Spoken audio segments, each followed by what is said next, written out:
I would argue strenuously that our hereditary system was far more democratic than the democracy that we know today, Western democracy.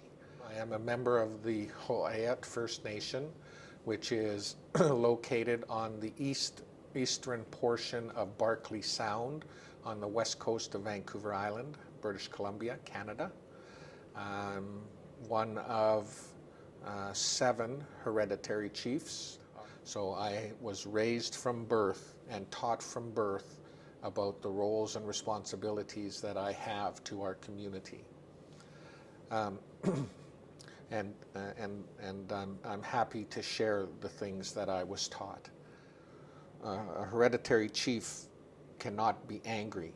You cannot be mad. You can't get mad. It's a law. You have to be consistent. You have to be calm because you're the leader, one of the leaders of the community. You have to be kind. You have to be gentle. You have to be caring. You have to support.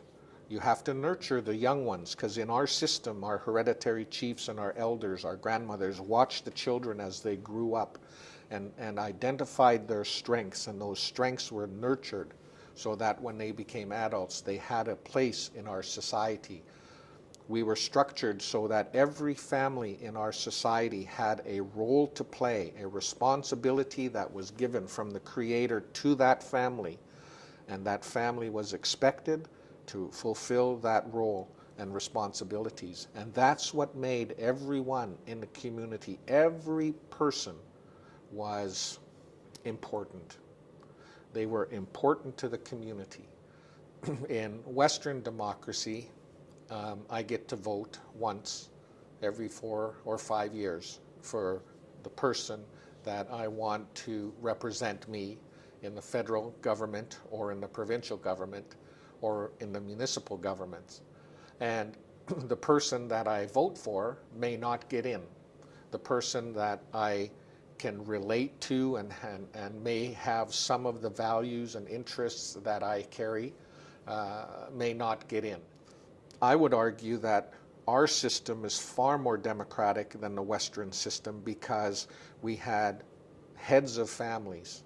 Those heads of the families were consulted with on a daily basis about the issues that were going on in the community by the hereditary chiefs.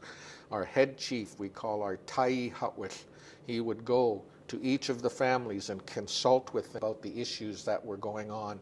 Then they would go into the big house where the chiefs, the hereditary chiefs and their advisors would gather, and they would have a discussion about the decision that needed to be made. So I would say that I would rather live in a system where I had a say every day instead of once every 4 years.